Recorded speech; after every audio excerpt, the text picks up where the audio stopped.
Territoire du Dakota, hiver 1886.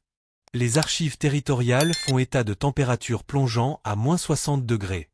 L'événement météorologique le plus dévastateur de l'histoire de l'élevage bovin américain. Mais alors que 90% du bétail des Grandes Plaines du Nord périssait dans ce que les historiens ont appelé la Grande Mort, le bétail d'un éleveur a survécu presque entièrement intact. L'homme qui a accompli cet exploit impossible avait passé l'été précédent à creuser, non pas pour de l'or, non pas pour de l'eau, mais pour quelque chose de bien plus précieux. Ses voisins le traitaient de fou. Le gouvernement territorial remettait en question ses méthodes. Mais lorsque les blizzards ont frappé et que la mort a commencé, son pari souterrain s'est avéré être la différence entre la catastrophe et la survie. Ce qu'il a construit sous la terre gelée cet hiver-là allait changer l'élevage américain à jamais. Les archives historiques du territoire du Dakota révèlent que le boom du bétail des années 1880 avait créé une richesse sans précédent dans les Grandes Plaines du Nord. Les investisseurs de l'Est ont déversé des millions dans les opérations d'élevage, confiant que les prairies infinies pouvaient soutenir des troupeaux illimités. La sagesse dominante insistait sur le fait que le bétail pouvait survivre aux hivers des prairies en se nourrissant à travers la neige, comme l'avaient fait les bisons pendant des siècles. Cette philosophie de gestion du bétail en plein air nécessitait des investissements minimaux en infrastructures et promettait des profits maximum aux spéculateurs qui n'avaient jamais connu un véritable hiver de prairie. Silu Brennan est arrivé dans le territoire du Dakota au plus fort de cette fièvre spéculative, mais son passé d'ingénieur des mines de Pennsylvanie lui avait enseigné de dures leçons sur la préparation et l'intégrité structurelle. Pendant que d'autres éleveurs se concentraient sur l'acquisition de plus de bétail et de plus vastes territoires de pâturage, Brennan étudiait les modèles météorologiques et consultait les tribus autochtones sur les cycles météorologiques historiques. Les anciens Lakota parlaient d'hivers si rigoureux que même les bisons cherchaient refuge dans de profonds ravins et vallées fluviales, mais peu d'éleveurs de bétail prêtaient attention à de tels avertissements provenant de sources indigènes. Les registres du Bureau foncier territorial montrent que Brennan a acheté une modeste propriété le long de la rivière Cannonball, bien plus petite que les vastes exploitations de ses concurrents. Au lieu de stocker immédiatement son ranch avec du bétail, il a passé le printemps et l'été 1886 dans un projet de construction inhabituel qui a intrigué ses voisins et suscité des critiques de la presse territoriale.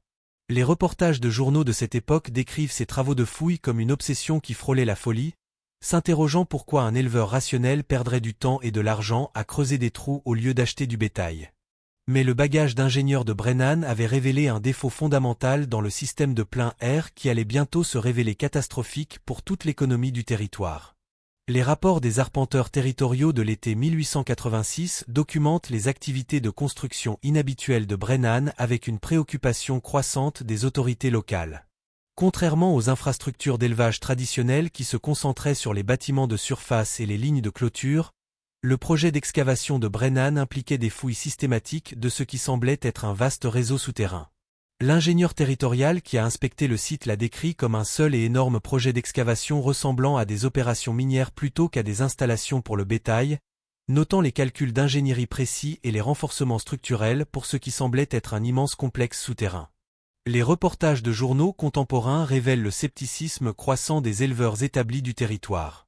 Le Bismarck Tribune a publié plusieurs éditoriaux remettant en question la sagesse de détourner des ressources de l'acquisition de bétail vers ce qu'ils ont appelé des projets de construction inutiles. Des éleveurs de bétail éminents comme Cornelius Wade, qui contrôlait plus de 50 000 acres de terre de pâturage de premier choix, ont publiquement critiqué les méthodes de Brennan comme les efforts confus d'un homme de l'Est qui n'avait pas compris les fondamentaux de l'élevage de prairies. Les opérations de Wade représentaient le summum de la richesse du bétail territorial avec des troupeaux se comptant par milliers et des coûts d'infrastructures minimaux qui maximisaient les marges bénéficiaires. Les registres de l'inspecteur vétérinaire territorial fournissent la documentation la plus détaillée des techniques de construction de Brennan pendant cette période. Ces rapports décrivent un complexe unique bordé de terre avec plusieurs chambres internes reliées par des passages souterrains présentant des systèmes de drainage et des puits de ventilation soigneusement calculés qui s'enfonçaient profondément dans le sol de la prairie. L'inspecteur a noté que cette installation souterraine maintenait des températures remarquablement stables même pendant la chaleur extrême de l'été, suggérant des propriétés thermiques qui pourraient s'avérer précieuses pendant les mois d'hiver. Cependant, la commission du bétail territorial a remis en question si des installations aussi élaborées justifiaient leur coût de construction alors que les méthodes de plein air existantes avaient prouvé leur rentabilité pendant des décennies. Pendant ce temps, Les données météorologiques collectées par les stations météorologiques territoriales ont commencé à montrer des tendances inhabituelles à la fin de l'été 1886. Les observateurs météorologiques militaires de Fort Abraham Lincoln ont documenté des relevés de pression atmosphérique suggérant la possibilité de conditions hivernales sévères, mais ces informations sont restées largement confinées aux rapports officiels auxquels la plupart des éleveurs n'ont jamais eu accès. La correspondance de Brennan avec ces stations météorologiques militaires indique qu'il était parmi les rares éleveurs civils à rechercher activement des renseignements météorologiques pour éclairer sa planification opérationnelle. Les chefs tribaux amérindiens ont continué à avertir des hivers rigoureux basés sur des méthodes traditionnelles de prévision météorologique qui s'étaient avérées exactes pendant des générations. Les anciens Lakota ont souligné des schémas de migration inhabituels chez la faune et des changements dans les cycles de végétation qui précédaient historiquement des conditions météorologiques hivernales sévères.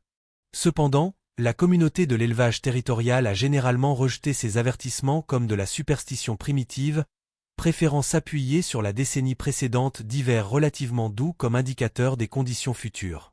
À l'approche de l'automne, le projet de construction de Brennan a atteint son achèvement, juste au moment où ses voisins se préparaient à ce qu'ils s'attendaient à être un autre hiver de prairies de routine. Son installation souterraine est restée largement cachée à l'observation casuale. Apparaissant comme une modeste butte de terre avec quelques points d'entrée plutôt que le complexe sophistiqué de gestion thermique qu'il représentait en réalité, la presse territoriale s'était tournée vers d'autres histoires, laissant les préparatifs de Brennan largement inaperçus par la communauté d'élevage plus large qui allait bientôt faire face à la plus grande catastrophe naturelle de l'histoire de l'élevage américain. Les rapports météorologiques d'octobre ont commencé à documenter des conditions atmosphériques qui seraient plus tard reconnues comme des précurseurs de l'hiver catastrophique à venir. Les stations militaires ont enregistré des baisses de pression barométrique sans précédent et des changements dans les régimes de vent suggérant des perturbations météorologiques majeures. Cependant, la plupart des éleveurs sont restés concentrés sur les dernières transhumances de la saison, déplaçant les troupeaux vers les zones de pâturage d'hiver avec la même confiance qui avait caractérisé les opérations d'élevage territorial pendant la décennie précédente. Les registres opérationnels de Brennan de cette période révèlent sa préparation systématique à des conditions que les autres éleveurs ne pouvaient pas encore imaginer. Son système d'abri souterrain incorporait des principes dérivés à la fois de l'ingénierie minière et des techniques de survie arctique qu'il avait étudiées lors de correspondances avec des commerçants du territoire du Nord. Les structures utilisaient les propriétés thermiques naturelles de l'isolation par la terre combinées à des systèmes de circulation d'air soigneusement conçus qui pouvaient maintenir des températures stables quelles que soient les conditions de surface. Les revues d'ingénierie contemporaine des universités de l'Est confirment que de tels concepts de gestion thermique existaient sous forme théorique. Mais l'application de Brennan représentait la première mise en œuvre pratique dans la gestion du bétail. Les rapports des inspecteurs du bétail territorial fournissent une documentation détaillée des troupeaux de bétail dans les grandes plaines du Nord pendant cette période cruciale. Les estimations prudentes plaçaient la population totale de bétail territorial à plus de 1 million de têtes, représentant un capital d'investissement de plus de 20 millions de dollars. La grande majorité de ces animaux dépendaient entièrement des méthodes de pâturage en plein air qui ne nécessitaient aucune infrastructure d'abri au-delà des brise-vents occasionnels. Des opérations d'élevage comme celle de Wa avaient atteint une rentabilité remarquable grâce à cette approche à faible coût, créant une confiance à l'échelle de l'industrie dans les stratégies de survie hivernale en plein air. Les conseils tribaux amérindiens ont continué à émettre des avertissements sur l'hiver approchant basés sur des indicateurs traditionnels de prévision météorologique qui s'étaient avérés fiables sur plusieurs générations. Les observateurs tribaux ont documenté des schémas de comportement animal inhabituels, y compris une migration précoce des oiseaux et des changements dans l'épaisseur du pelage de la faune de prairie qui signalaient historiquement des conditions météorologiques sévères. Les tribus Mandan et Hidatsa ont spécifiquement averti les autorités territoriales du potentiel de périodes de froid extrême qui pourraient menacer les opérations d'élevage non préparées. Mais ces avertissements n'ont reçu qu'une attention minimale de la part de la communauté d'élevage. En novembre, les premières chutes de neige significatives ont commencé sur le territoire, apparaissant initialement conformes aux schémas saisonniers normaux. Les données des stations météorologiques montrent que les températures du début de l'hiver sont restées dans les plages typiques, renforçant la confiance des éleveurs dans la gestion hivernale en plein air. Les journaux territoriaux ont rapporté des prévisions optimistes pour la saison à venir, citant la décennie précédente de succès des opérations d'élevage comme preuve que l'élevage dans les grandes plaines du Nord avait atteint une rentabilité durable.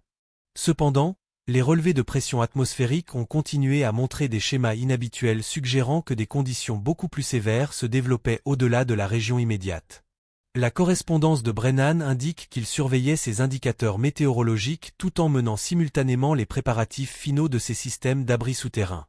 Son bétail avait déjà été déplacé vers des positions près des entrées des abris, une mesure de précaution qui a intrigué ses voisins qui ne voyaient pas de besoin immédiat de telles préparations.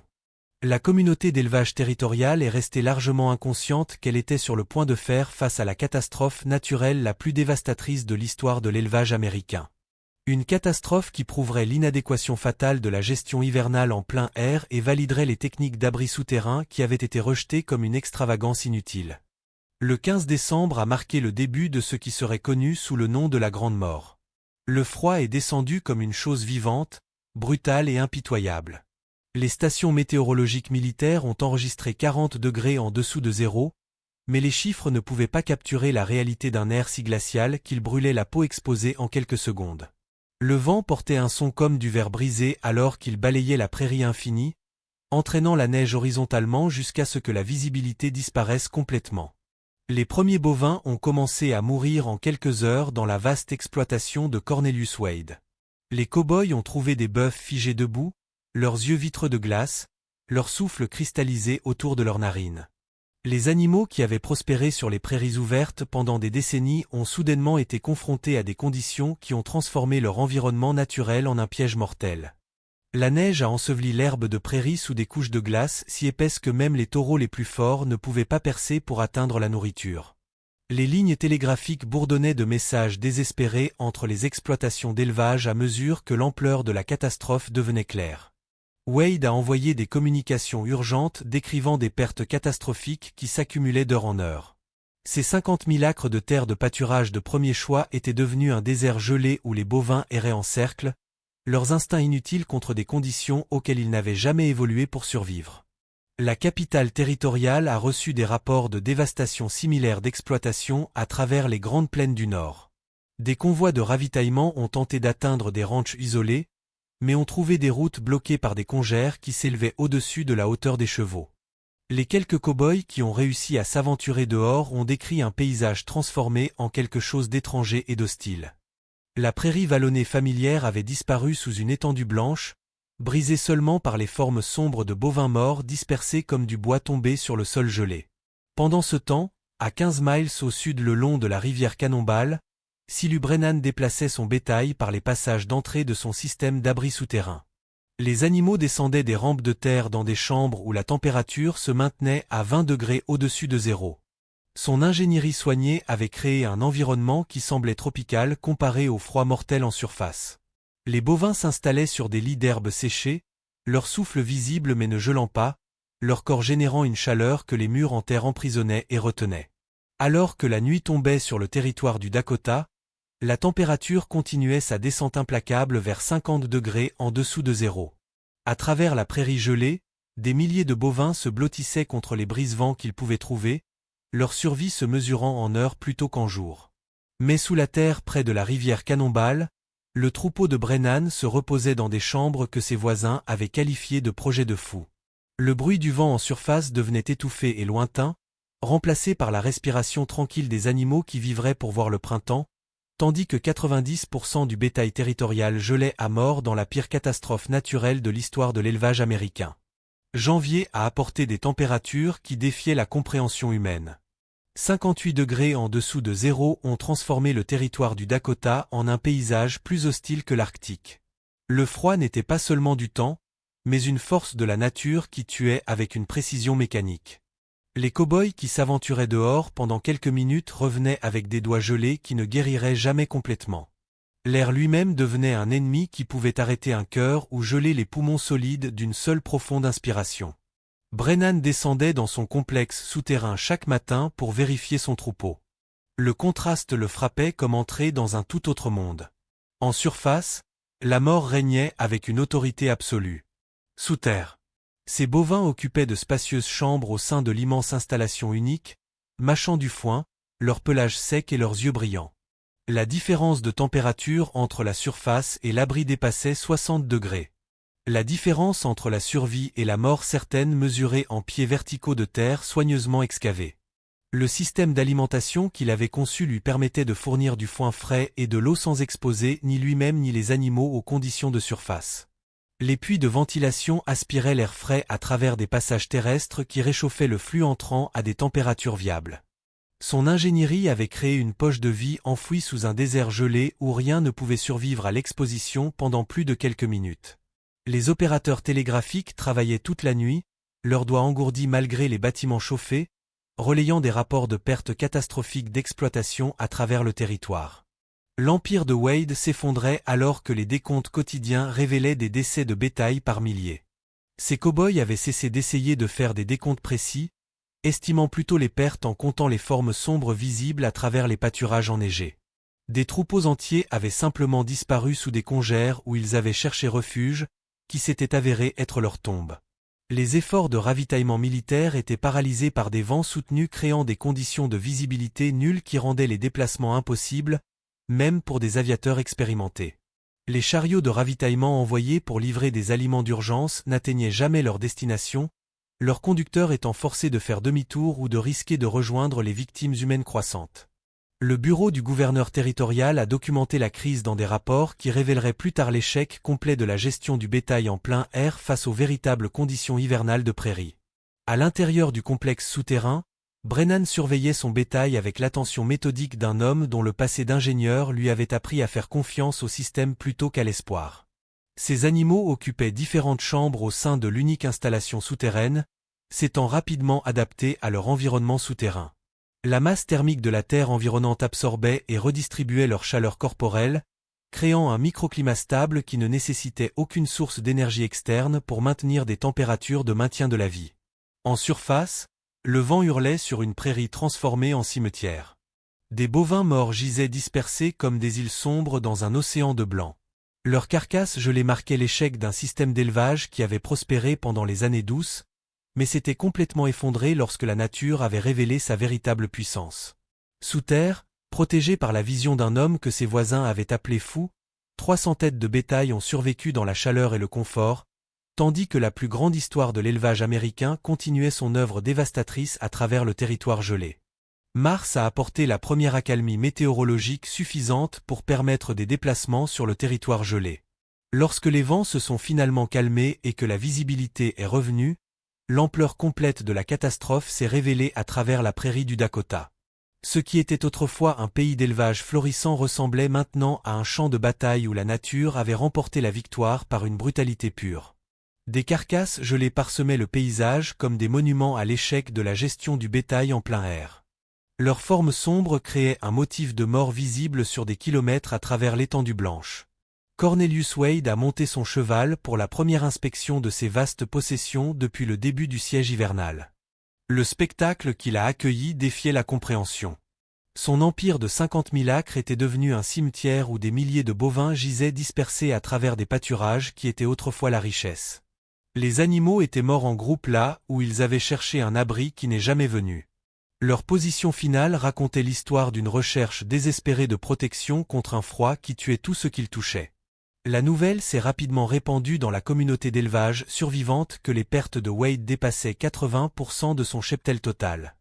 Une dévastation similaire a marqué chaque opération majeure à travers le territoire. Alors que les cow-boys commençaient la tâche macabre de comptabiliser les victimes, les implications économiques sont devenues claires alors que les éleveurs calculaient des pertes représentant une ruine financière complète pour les opérations qui avaient prospéré pendant la décennie précédente d'hiver doux. C'est Wade lui-même qui a remarqué pour la première fois l'anomalie près de la rivière Cannonball. Se dirigeant vers le sud pour évaluer l'étendue de ses pertes, il a repéré du mouvement à distance qui semblait impossible compte tenu de la mort universelle qui marquait le paysage de la prairie. À travers des jumelles, il a regardé avec incrédulité alors que des bovins sains se déplaçaient librement sur des pâturages où ses propres troupeaux avaient péri. Les animaux semblaient bien nourris et forts, leurs pelages épais et sans marque de la famine qui avait décimé le bétail dans tout le territoire. Wade a excité son cheval en direction de l'exploitation de Brennan, poussé par une curiosité qui frisait le désespoir. Ce qu'il a découvert a remis en question tout ce qu'il comprenait sur l'élevage de bétail dans des conditions météorologiques extrêmes. Le troupeau de Brennan non seulement a survécu mais a prospéré. Ne montrant aucun signe d'exposition et de malnutrition qui marquaient les quelques bovins qui avaient enduré l'hiver ailleurs. Les animaux se déplaçaient avec la vitalité d'un bétail qui avait passé les mois difficiles dans un abri confortable. Plutôt que de lutter pour survivre contre des champs impossibles, le complexe en terre que Wade avait rejeté comme le projet fou d'un ingénieur de l'Est révélait maintenant son véritable but. De la vapeur s'échappait de puits de ventilation soigneusement dissimulés, indiquant la présence d'une circulation d'air chaud au sein de l'immense installation souterraine sous la surface de la prairie. L'apparence extérieure modeste des installations avait dissimulé une infrastructure sophistiquée de gestion thermique qui créait des environnements viables pendant des conditions qui se sont avérées fatales au bétail exposé. Alors que Thomas explorait le complexe souterrain, le génie de la conception de Robert devint évident. Les murs isolés par la terre des chambres interconnectées maintenaient des températures stables, tandis qu'un système de ventilation centralisé fournissait de l'air frais sans compromettre l'efficacité thermique. Les systèmes d'alimentation et d'abreuvement permettaient des soins complets du bétail sans exposer les animaux aux conditions mortelles de la surface. Ce qui semblait être le projet obsessionnel d'un fou se révéla être la seule solution efficace au défi de la survie hivernale qui avait détruit toutes les autres exploitations d'élevage du territoire. Quelques jours après la découverte de Thomas, la nouvelle se répandit dans la communauté d'éleveurs survivantes comme des signaux de fumée à travers la prairie. Des cow-boys qui avaient vu les empires de leurs employeurs s'effondrer chevauchèrent dans la boue printanière et la neige fondue pour constater l'impossible de leurs propres yeux. Ils s'attendaient à trouver une astuce, une explication qui rendrait compte de la façon dont 300 têtes de bétail pouvaient prospérer pendant que tout le reste mourait. Ce qu'ils trouvèrent à la place, c'est un homme tranquille assis sur un souche de bois, regardant le soleil se coucher sur un paysage jonché d'ossements de leur industrie. L'inspecteur du bétail territorial arriva, instrument de mesure en main et yeux sceptiques, mais Robert le conduisit dans le complexe souterrain sans cérémonie. La descente par l'entrée principale donnait l'impression d'entrer dans un autre monde. L'air chaud monta à leur rencontre des chambres interconnectées en dessous, portant les sons familiers du bétail s'installant pour la nuit. Le souffle de l'inspecteur ne gelait plus en nuages visibles comme il l'avait fait hors sol pendant des mois.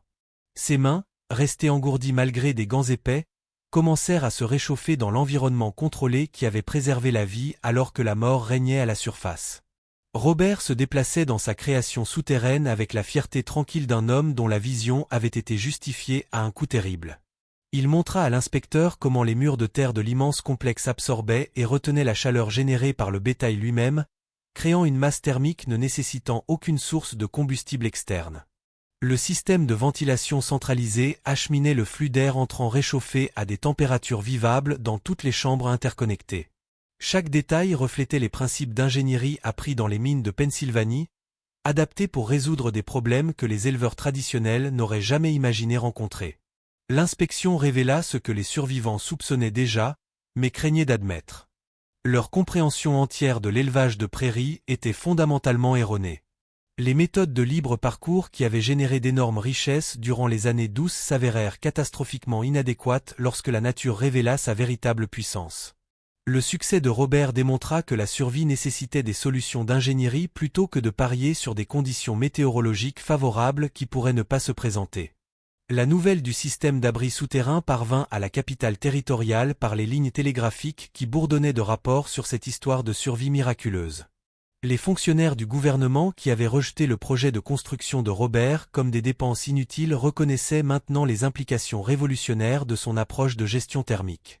L'homme qui avait dépensé une fortune à creuser des trous pendant que ses voisins acquéraient plus de bétail avait obtenu le seul résultat rentable d'une catastrophe qui détruisit toutes les opérations traditionnelles.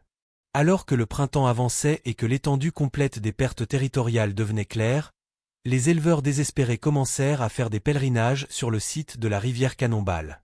Ils cherchaient non seulement des informations techniques, mais aussi l'espoir que leur industrie ruinée puisse se reconstruire. Robert partagea librement ses spécifications d'ingénierie pour le complexe souterrain, comprenant que son innovation ne signifiait rien si la communauté d'éleveurs au sens large ne pouvait survivre pour la mettre en œuvre. L'immense installation souterraine qui avait sauvé son troupeau représentait désormais la base d'une approche entièrement nouvelle de la gestion du bétail, qui remplacerait les méthodes spéculatives responsables de la plus grande catastrophe agricole de l'histoire américaine. 10 ans après le grand déclin, La prairie du Dakota ne ressemblait guère à la vaste étendue de bétail qui avait attiré les investisseurs de l'Est pendant les années de prospérité du début des années 1880.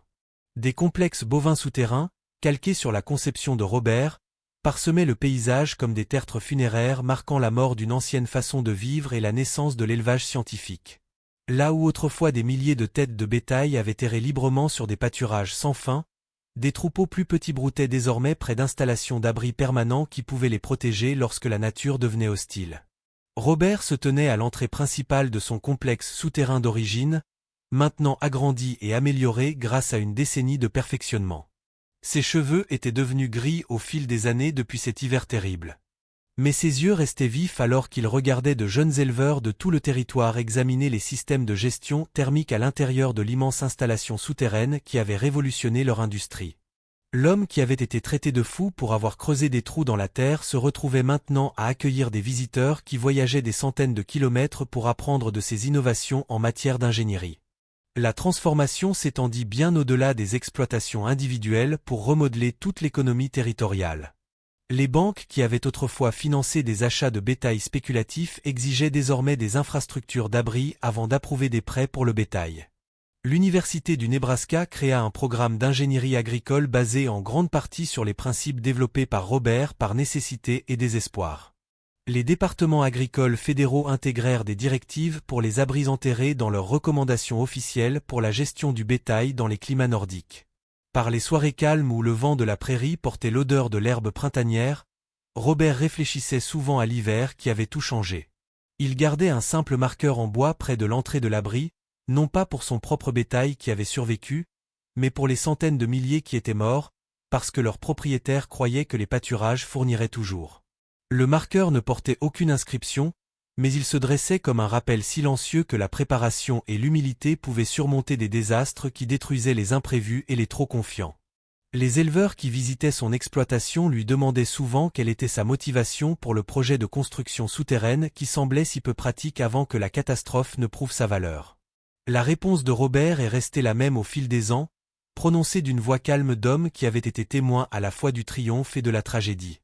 Il était venu dans l'Ouest pour construire quelque chose qui durerait, quelque chose qui pourrait survivre aux défis que la frontière pourrait présenter. Il n'avait simplement jamais imaginé que ces défis mettraient à l'épreuve les limites même de ce que la vie pouvait supporter. Les visiteurs modernes du site peuvent encore voir les vestiges du complexe brûlé par la terre qui a sauvé 300 têtes de bétail lorsque les températures sont tombées à -60 degrés Fahrenheit.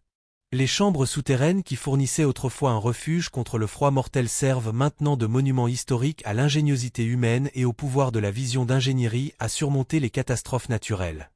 Elles témoignent de la détermination tranquille d'un homme qui a refusé de jouer avec des vies lorsqu'il pouvait creuser plus profondément et construire une seule installation massive qui perdurerait lorsque la tempête passerait et que le printemps reviendrait dans la prairie. L'héritage de ces mois d'hiver désespérés continue d'influencer la gestion du bétail dans les grandes plaines du Nord, où les installations abritées par la terre tracent leur lignée jusqu'aux chambres souterraines qui ont prouvé que la survie nécessitait plus que de l'espoir et de la chance lorsque la nature révélait sa puissance ultime. Si vous avez apprécié cette incroyable histoire de survie, cliquez sur la vidéo à l'écran pour regarder une autre histoire inoubliable de la frontière américaine, où la détermination et l'innovation ont changé l'histoire à jamais. N'oubliez pas de vous abonner et d'envisager un super chat pour nous aider à continuer de vous apporter ces documentaires éducatifs. Votre soutien rend notre recherche historique possible.